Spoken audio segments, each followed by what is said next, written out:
ইরানে নতুন করে ভয়াবহ হামলার হুমকি জানিয়ে চূড়ান্ত আলটিমেটাম দিয়েছেন মার্কিন প্রেসিডেন্ট ডোনাল্ড ট্রাম্প। নিজের সামাজিক যোগাযোগ মাধ্যম ট্রুথ সোশ্যালে দেওয়া এক পোস্টে তিনি অত্যন্ত কুরুচিপূর্ণ ও আক্রমণাত্মক ভাষা ব্যবহার করে ইরানকে অবিলম্বে হরমুজ প্রণালী খুলে দেওয়ার জন্য সতর্কবার্তা দিয়েছেন। ট্রাম্প তার পোস্টে সরাসরি হুঁশিয়ারি দিয়ে বলেন, 7 এপ্রিল ইরানে পাওয়ার প্ল্যান্ট ডে অর্থাৎ বিদ্যুৎ কেন্দ্র দিবস এবং ব্রিজ ডে তথা সেতু দিবস একসঙ্গে পালিত হবে, যা আগে কখনো দেখা যায়নি। এর মধ্য দিয়ে ব্যাপক মাত্রায় বেসরকারি অবকাঠামোতে হামলার হুঁশিয়ারি দিয়েছেন তিনি। ইরানি কর্তৃপক্ষকে গালাগাল করে অবিলম্বে হরমুজ প্রণালী উন্মুক্ত করার নির্দেশ দেন, অন্যথায় ইরানকে দোজকে পরিণত করা হবে বলে হুঙ্কার দেন। ট্রাম্প লেখেন, এখনই নরকের ওই প্রণালী খুলে দাও, নয়তো তোমাদের জীবনকে নরক বানিয়ে দেব। শুধু চেয়ে চেয়ে দেখো। এখানেই শেষ নয়, উস্কানিমূলক ওই বার্তার শেষে তিনি কটাক্ষের ভাষায় আল্লাহর নাম নিয়ে বলেন, প্রেইজ বি টু আল্লাহ, অর্থাৎ সকল প্রশংসা আল্লাহর।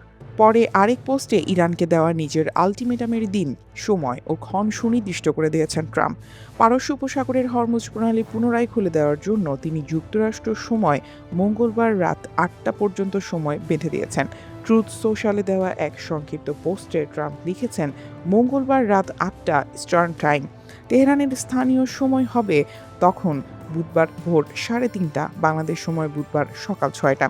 এদিকে একজন রাষ্ট্রনায়ক হয়েও ট্রাম্পের এই অশ্লীল ভাষার ব্যবহার প্রসঙ্গে তেহরান বিশ্ববিদ্যালয়ের অধ্যাপক ফুয়াদ ইজাদি বলেছেন, সামাজিক যোগাযোগ মাধ্যমে ইরানকে লক্ষ্য করে ডোনাল্ড ট্রাম্পের সাম্প্রতিক অশ্লীল ভাষা এবং ক্রমাগত হুমকি প্রমাণ করে যে মার্কিন প্রেসিডেন্ট মানসিকভাবে নিয়ন্ত্রণ হারাচ্ছেন।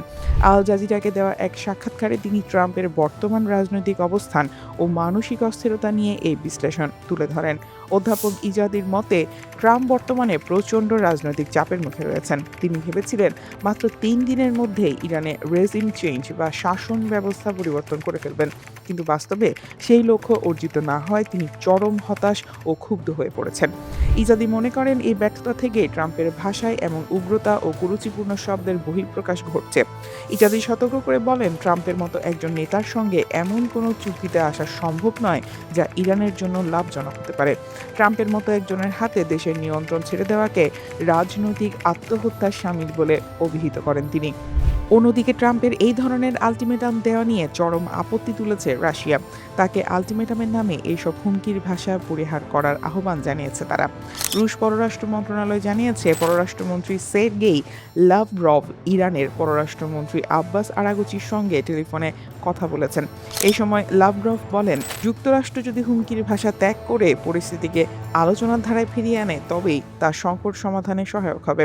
কূটনৈতিক আলোচনার সমান্তরালে ট্রাম্পের এমন সরাসরি সামরিক ও ধ্বংসাত্মক হুমকি মধ্যপ্রাচ্যের চলমান উত্তেজনাকে এক নজিরবিহীন ও বিপজ্জনক পর্যায়ে নিয়ে যাচ্ছে। News desk, দুতিয়াল।